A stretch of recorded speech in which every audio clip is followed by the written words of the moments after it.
Jean-Claude Sommerat est enseignant et il va répondre à la question de savoir comment faire de Taonaba un outil pour le développement durable aux abîmes. Donc je dis bonjour à tous. J'essaierai de donner l'exemple en restant dans les 2 minutes qui me sont imparties. Mais je ne peux pas m'empêcher d'avoir, en introduction à mes propos, quelques éléments pour faire toucher l'importance de ce site patrimonial, environnemental que nous avons. Il faut savoir que dans la Caraïbe, nous avons 13 îles qui sont classées, 13 sites qui sont classés réserve de la biosphère. Nous avons, sur le plan national, 14 sites qui sont classés réserve de la biosphère. Nous avons, pour tous les territoires ultramarins, sous tous les océans du monde, 2 sites qui sont classés réserve de la biosphère, c'est Polynésie française et la Guadeloupe. Et au nombre de ces joyaux, et moi j'appelle, et ce n'est pas du chauvinisme, parce que je suis abimien, moi je dis que Taonaba, c'est le joyau de la couronne de la réserve biosphère de la Guadeloupe.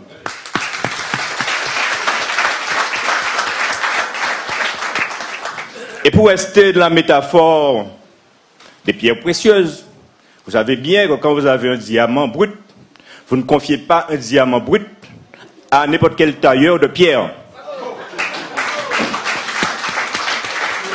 Et donc ceux qui ont été chargés jusqu'à maintenant de mettre en valeur le site de Taonaba l'ont abîmé. Il s'agira pour nous d'ailleurs, et je vais rappeler un acronyme un peu barbare. Taonaba, c'est, faut pas que je perde, puisque c'est pas facile à retenir, c'est un Z-I-E-F-F. C'est une zone d'intérêt écologique, faunistique et floristique. Pour parler plus simplement, c'est une zone où on doit agir pour conserver à la fois le patrimoine biodiversité en termes de plantes, mais en termes d'animaux spécifiques à cette zone. Et donc, ce n'est pas un endroit qu'on doit confier à n'importe quelle main. Et donc, notre projet pour cette zone est double. Il y a 2 considérations.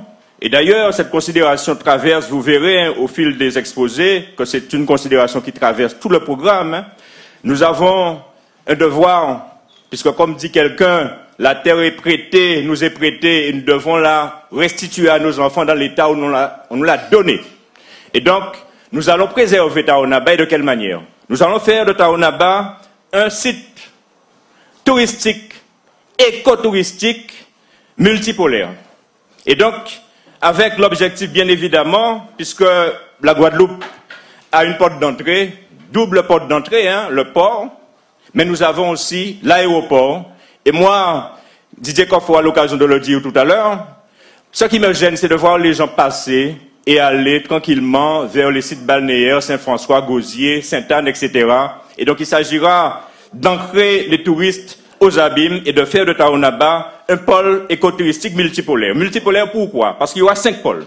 Déjà, un pôle restauration, accueil-restauration. Et moi, je suis écologiste, peut-être pas politiquement, mais je suis écologiste quotidiennement. Et moi, je considère qu'il y a dans le pôle accueil, restauration, donc un premier pôle qui sera accueil-restauration. Ne vous fiez pas aux apparences, il y a un accueil c'est une porte vers le néant, puisqu'il n'y a rien. Voilà. Et donc, accueil-restauration tourné en particulier vers la mise en valeur des produits locaux.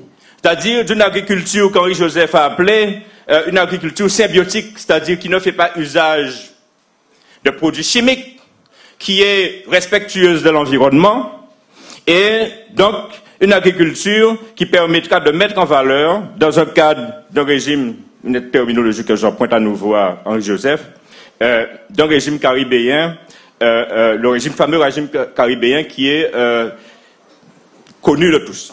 Alors, il y a un deuxième pôle, et je m'excuse, un pôle muséal, qui a un objectif à la fois de faire connaître les spécificités de cette zone humide, qui va de Gabar jusqu'à Babin à Mornalo, et donc spécificité en termes, donc il y aura des expositions à l'adresse des écoliers en particulier, et nous aurons aussi, puisqu'il ne faut pas oublier que les abîmes, c'est l'un des berceaux historiques de la Guadeloupe.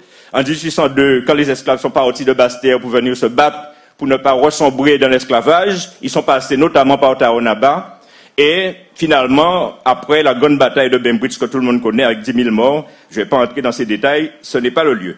Et il y a un troisième pôle, qui est un pôle découverte touristique, à travers le canal de Belle Plaine restauré, non pas abîmé parce que les gens ne sont écologistes que par les mots, comme ceux-là qui sont là en ce moment. Et donc il y aura des promenades à la fois fluviales avec des bateaux à fond plat et pour permettre, tiens, ça ressemble un petit peu à cela, avec plexiglas, on verra le fond et les animaux qui vivent dans ce lieu. Et donc, découverte du Gancule de Sac-Marin, qui est unique dans la Caraïbe, et jusqu'à l'île Carrette. Et donc, ce sera un point d'ancrage notamment des touristes de croisière, des touristes qui arrivent à l'aéroport et qui ne savent pas qu'ils arrivent aux abîmes.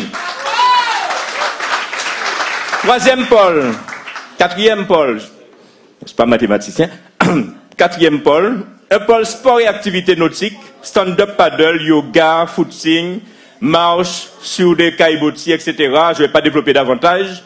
Et puis, parce que ce lieu, idéalement situé comme la commune des Abîmes, comme dit Didier, au cœur du papillon, ce lieu est idéalement situé à quelques encablures du futur CHU.